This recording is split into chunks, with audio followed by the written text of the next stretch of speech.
Chers compatriotes nord-africains, nos salutations respectueuses. L'escalade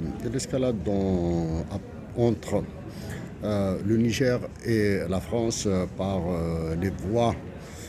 les voies des militaires nigériens qui ont fait le coup d'État et à la voix du roi de France et de la colonie africaine, le président Macron, devient de plus en plus menaçante.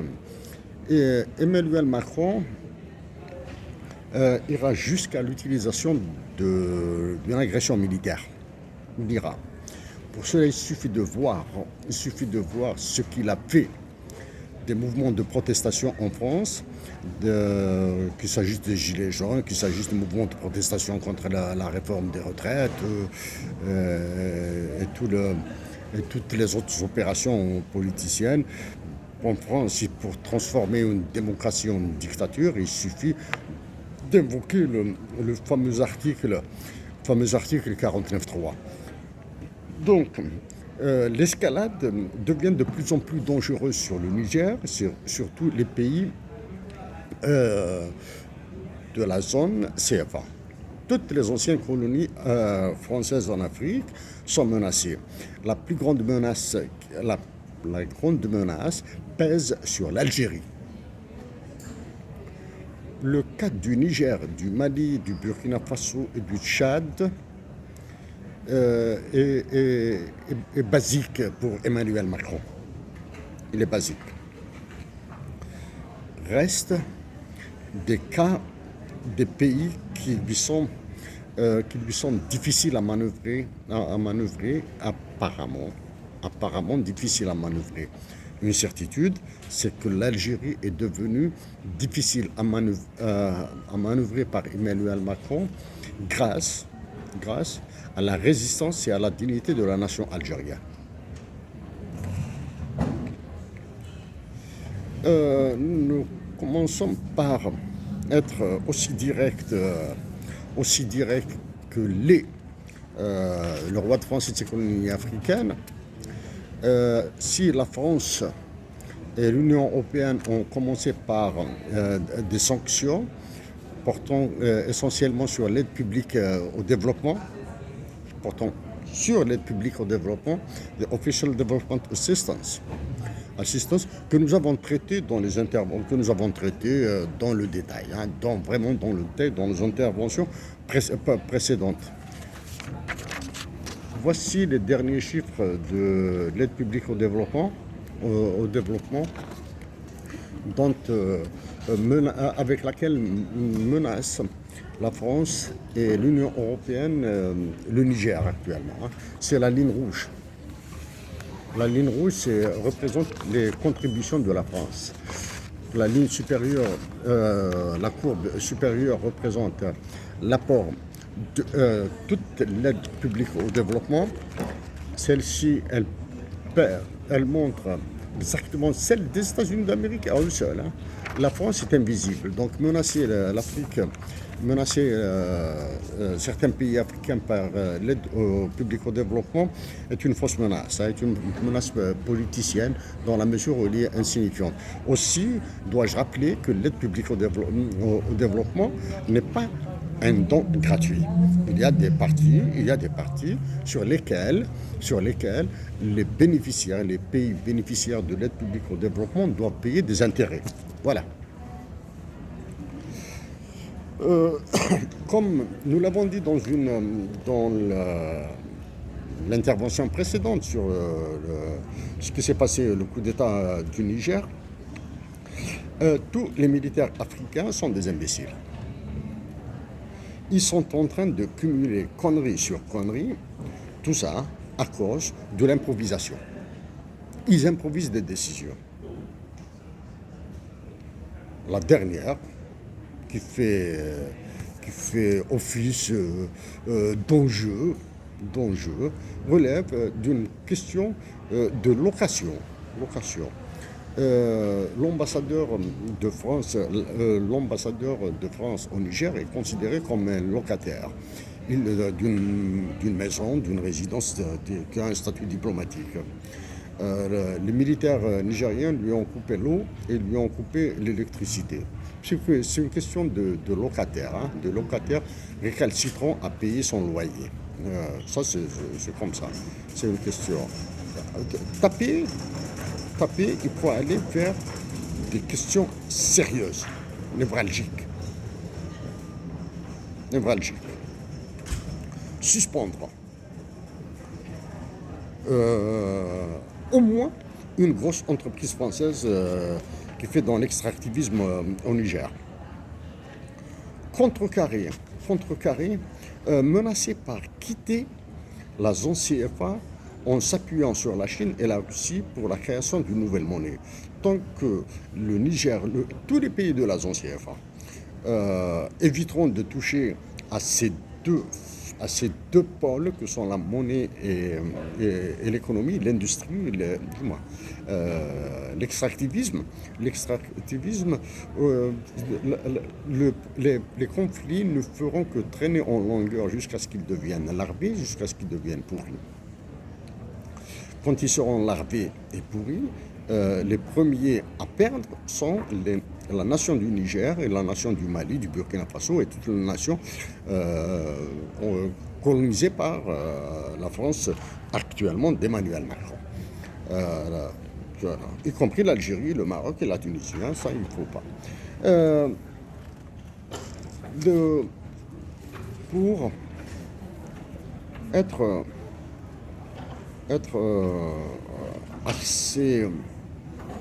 assez global, assez serein, et pour être surtout, comme on dit, parler franchement des problèmes. Si le Mali était un problème pour la France, il l'aurait écrasé dès le départ. Si le Burkina Faso était un problème pour la France, il l'aurait écrasé dès le départ. Si le Niger était un problème pour la France, il l'aurait écrasé immédiatement. Voilà. Maintenant, quand on fait la jonction entre les BRICS, ce qui se passe au niveau de la CEDEAO, etc., ça devient encore beaucoup plus complexe à éluder parce que nous pensons que l'Algérie est victime d'un marchandage entre la Chine, la Russie et les États-Unis d'Amérique après ce qui s'est passé à Johannesburg. Ça, c'est rapidement dit. Emmanuel Macron ira jusqu'à l'agression armée. Parce que jusqu'à maintenant, les militaires qui ont pris les pouvoirs dans les différentes colonies françaises en Afrique sont mous. Et pour partie, certains sont pro-français, certains sont pro-américains, d'autres sont pro-russes. Si les militaires pro-français ont disparu du paysage informationnel, ils demeurent actifs. Ce que nous voulons dire, ce que je veux dire par là, hein, c'est un jeu, c'est-à-dire c'est informel, non, mais c'est parce que c'est très grave que j'ai décidé de parler une autre fois de la situation au Niger. Si l'Algérie tombe, tous les autres pays tomberont comme des mouches. L'Algérie a un passif très sérieux, très lourd avec la France. Les généraux d'état-major de l'armée algérienne ont été convoqués par Emmanuel Macron. Donc, maintenant, ils sont vraiment coincés. Hein. Ils sont dos au mur. Parmi les solutions qui peuvent être offertes au Niger, tant que le Sénégal, le Cameroun et la Côte d'Ivoire refusent de prendre position dans ce qui se passe au Niger, au Mali et au Burkina Faso, la situation continuera de pourrir. Je répète, tant que le Sénégal, la Côte d'Ivoire et le Cameroun refusent de prendre position sur ce qui se passe, cela signifie qu'ils sont contrôlés intégralement, qu'ils sont dominés par Emmanuel Macron et qu'ils sont aussi, bien sûr, qu'ils ont des difficultés à s'en sortir dans les pressions américaines, dans les pressions russes, dans les pressions chinoises et autres pressions de l'Union européenne. Je profite dès à présent. Madame Ursula von der Leyen, présidente de la Commission européenne, s'il vous plaît, arrêtez d'avancer des trucs, de dire, d'aligner des séries de conneries là. Arrêtez. Mais maintenant, par contre, face à votre menace, face à votre appui de toutes les décisions d'Emmanuel Macron, c'est-à-dire Emmanuel Macron bénéficie du soutien de l'Union européenne. Face à ça, il y a un vide, hein. C'est un vacuum, hein. Ce vacuum de la part de tout le continent africain. Parlons du continent africain. Monsieur Azali Assoumani, président en exercice de l'Assemblée générale de l'Union africaine, j'espère que vous avez reçu ma lettre. La dernière déclaration à laquelle que j'ai écouté, un extrait de votre déclaration diffusé par une radio française sur YouTube. Vous avez dit, vous avez offert vos services de médiation, de résolution, etc. Et vous avez dit quelque chose d'incroyable. Que ferons-nous dans le prochain cas? C'est-à-dire prochain coup d'État qui visera un chef d'État comme vous. Que ferons-nous?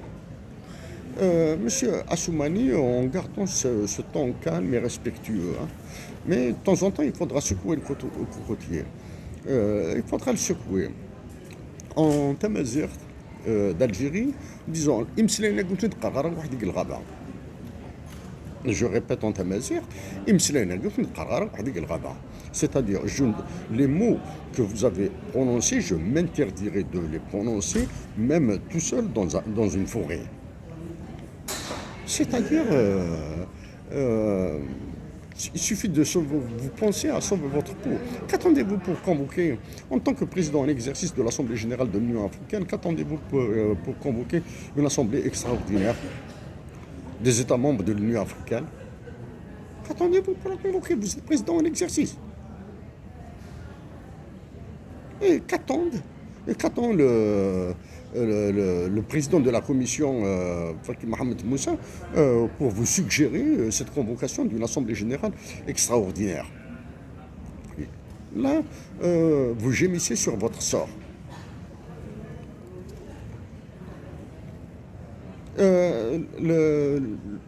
Parmi les solutions qui s'offrent au Niger, au Mali et au Burkina Faso, la solidarité des nations. La solidarité des nations, les États sont incapables de bouger aucune ligne, ils sont incapables de bouger une quelconque ligne. Les nations, eh oui, donc ça fait depuis belle lurette, depuis assez longtemps, que je supplie la nation algérienne de demeurer pacifique, d'être digne et de résister à ce qu'elle subit. Et depuis longtemps que je dis que c'est la nation algérienne qui pourra sauver l'Afrique en s'inspirant de l'esprit de sa révolution, avec intelligence, en demeurant pacifique, en résistant dans la dignité, en étant solidaire avec les soldats de l'armée algérienne, toujours solidaires. Ils ont besoin. Ce sont nos frères et sœurs. Ils sont en train de souffrir. Voilà. Donc, l'État algérien, c'est-à-dire la présidence de la République et l'état-major de l'armée, doivent libérer la parole maintenant. Ça y est. Parce que l'État algérien est complètement sous contrôle de Macron, d'Emmanuel Macron tout seul et des États-Unis d'Amérique. Même s'ils subissent la pression de la Chine et de la Russie, c'est une question de culture et de comportement. Ce sont les pressions d'Emmanuel Macron et des États-Unis qui pèsent le plus. Donc, la présidence de la République et l'état-major de l'armée algérienne doivent libérer la parole des Algériens. Ils doivent laisser les Algériens s'exprimer. Si les Algériens, la nation algérienne s'exprime pacifiquement, calmement et dans la dignité sur leur solidarité avec la nation nigériane, avec le peuple nigérien, avec le peuple malien, avec le peuple burkinabé, là, la forme de lutte et de résistance deviendra plus aisée à supporter parce qu'il y aura des pressions, il y aura des contre-actions de la part d'Emmanuel Macron. Actuellement, Emmanuel Macron est pris, il est étranglé par les États-Unis d'Amérique en Afrique. C'est pour cette raison que toutes les nations, Maroc, Algérie, Tunisie, j'évite la Libye parce qu'elle est dans une situation catastrophique, le Sénégal, le Cameroun, la Côte d'Ivoire, doivent exprimer leur solidarité avec les nations du Niger, du Mali et du Burkina et dire à Emmanuel Macron de s'abstenir de tout acte militaire contre un quelconque pays africain. Emmanuel Macron, la vie des Africains pour Emmanuel Macron vaut probablement 1 sou et 2 centimes. Je le répète, il suffit de voir comment est-ce qu'il a réagi avec la force, avec la fermeté qui le caractérise face à la nation française, au peuple français qui a manifesté et tous les dégâts qui se sont produits dans la population française. L'autre problème, l'autre appui nécessaire, c'est la réaction des élites universitaires africaines qui vivent en France et des Africains vivant en France. Ils ont le droit de dire que Emmanuel Macron n'a pas le droit d'attaquer militairement les États africains qui sont prétendument, faussement indépendants. Okay? Ça, c'est le côté. Donc, la communauté africaine établie en France, et même en Europe, et même en Amérique du Nord. En Amérique du Nord, c'est encore mieux. C'est encore mieux parce que la communauté africaine établie en Amérique du Nord est plus libre. Okay? Et elle peut bénéficier des appuis de certaines organisations et de certaines sphères universitaires pour dénoncer, pour anticiper toute agression militaire d'Emmanuel Macron contre le Niger, le Mali et je le répète, que l'Algérie est le pays qui porte le poids le plus lourd dans cette crise. Pardon, c'est une question d'honnêteté intellectuelle. La diplomatie algérienne commence à pédaler sérieusement.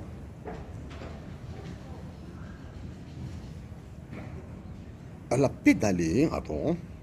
Là, maintenant que c'est l'Algérie qui est menacée, en plus du Niger, du Mali et du Burkina Faso, la diplomatie algérienne est complètement à côté de ses bottes. Ils ont pris ils ont transformé, sans reprendre mes mots, ils ont pris toutes mes conclusions, toutes mes suggestions, ils les ont balancées dans la sauce langue de bois algérienne, du moins du pouvoir algérien.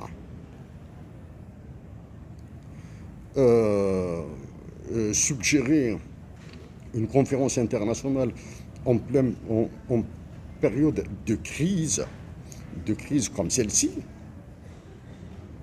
sans préciser qui seront les participants.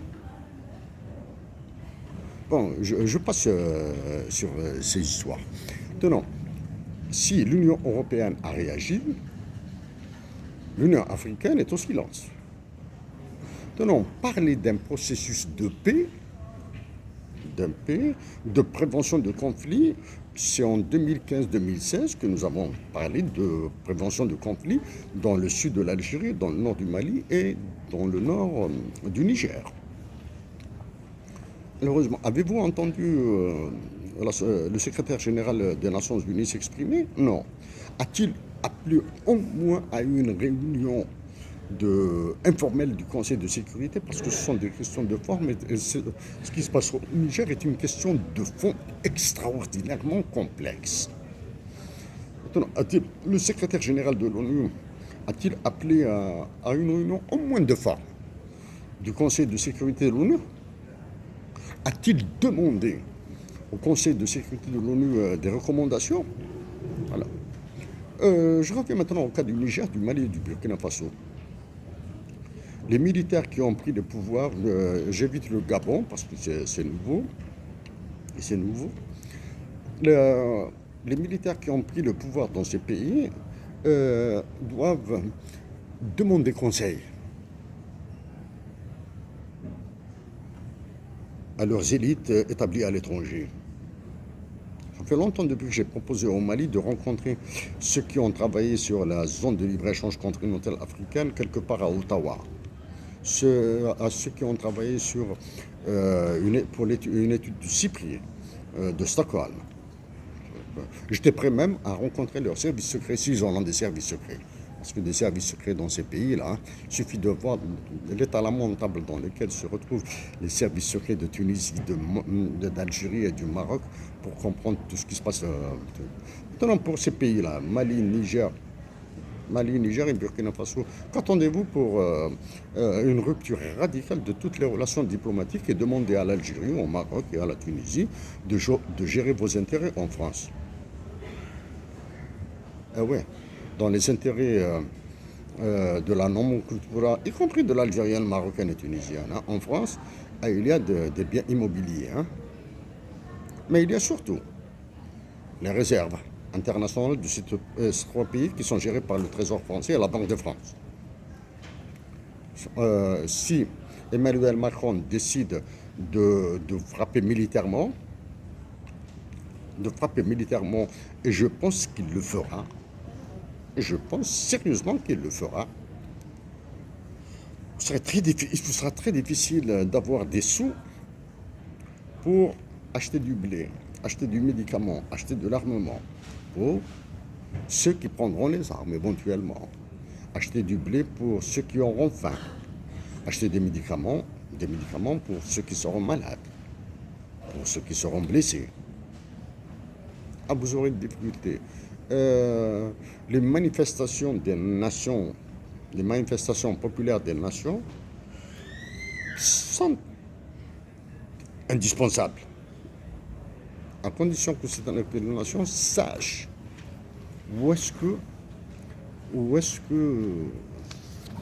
sur quoi ça débouchera.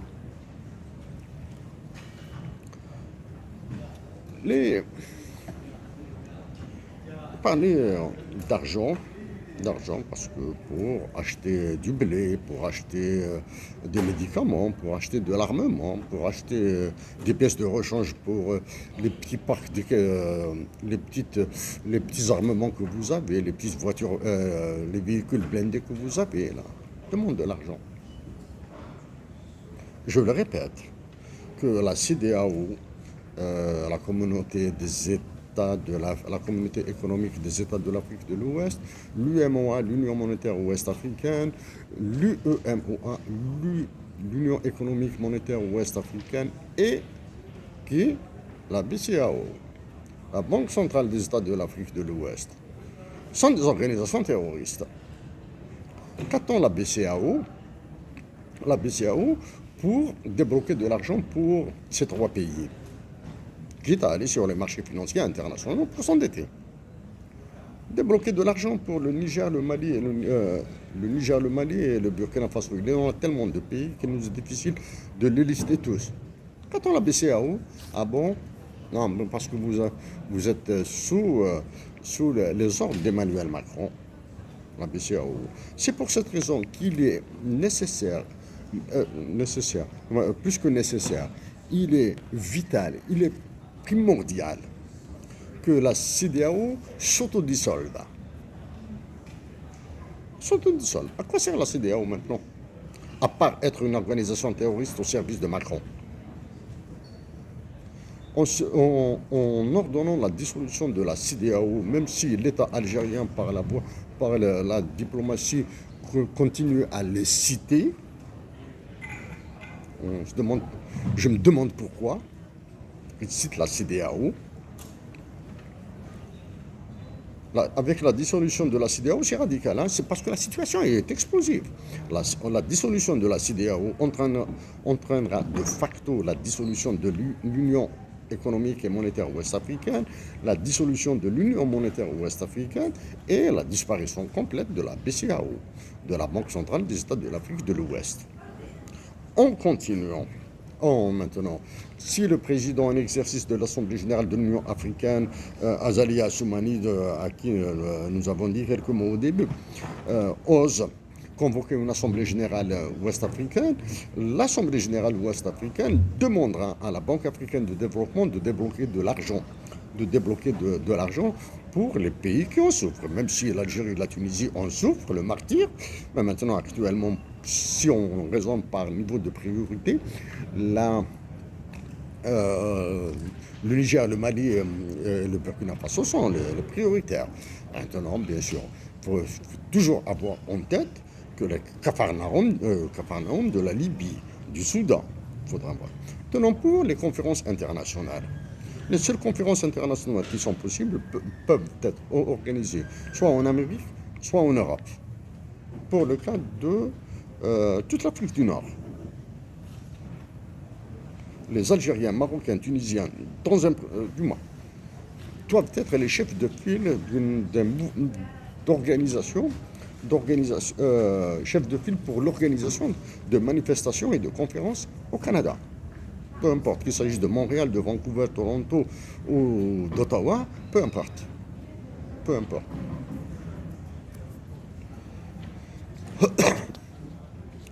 La nation algérienne doit s'exprimer dès à présent sur ce qui se passe au Mali, en disant sa solidarité à la nation malienne. Même si le Niger est dans tous les trucs, là, et dans tous les tuyaux de l'information, l'Algérie est le pays autour duquel le feu tourne.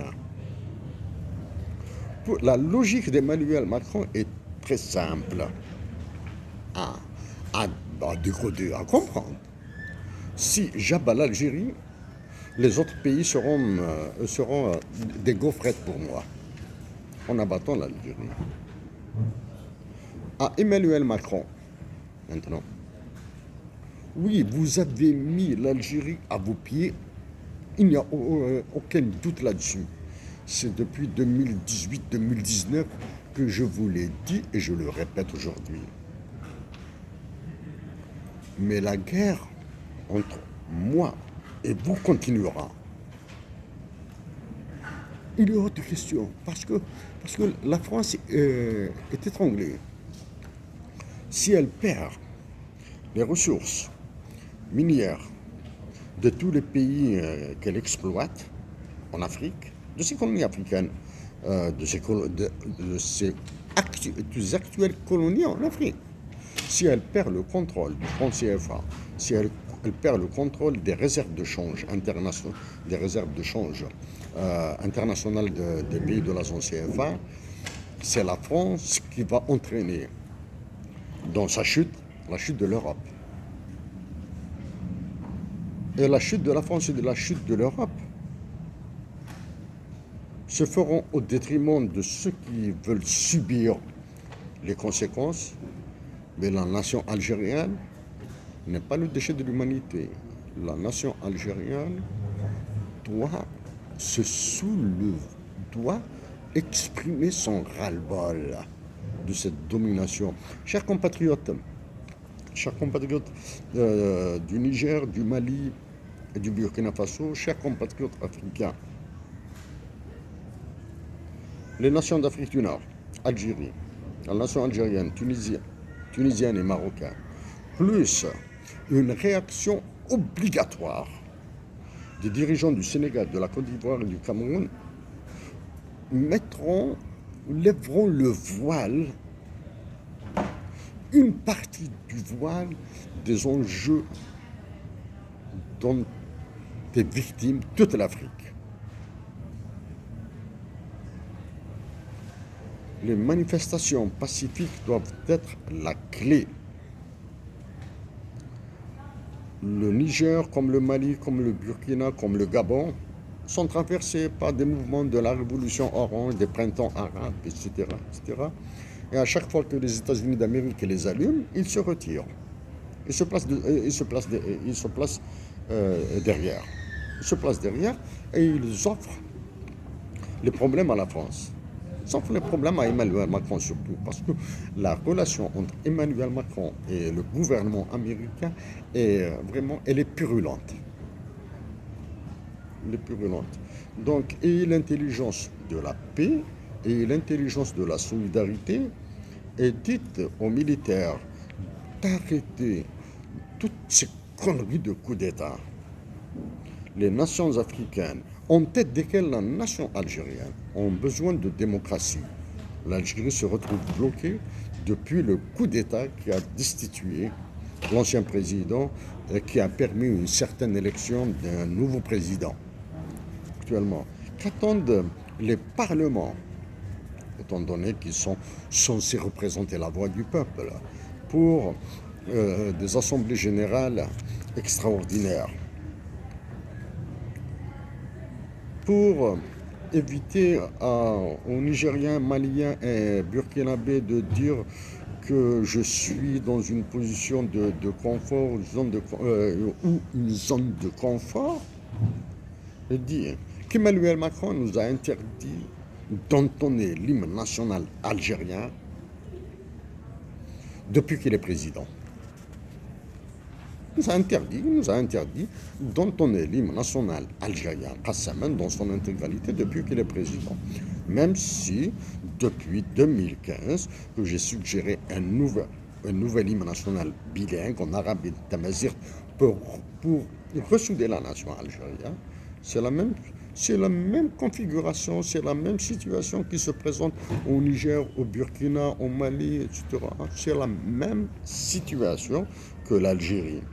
Chers compatriotes d'Afrique du Nord, ayez l'intelligence de la paix, ayez l'intelligence de la dignité et surtout l'intelligence de l'indépendance et d'arrêter de mettre un terme à ces crimes en dépossession dont vous êtes victime. Criez, comme l'a dit Hussein Ait Ahmed, l'Algérien Hussein Ait Ahmed, votre droit à avoir des droits sur vos biens naturels, c'est-à-dire sur les ressources naturelles. Vous avez le droit d'avoir le droit sur l'avenir de vos nations. Vous avez le droit d'avoir le droit de dire tout ce que vous voulez. Absolument tout ce que vous voulez.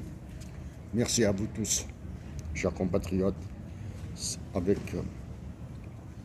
tout mon cœur pour vous, et à la prochaine intervention.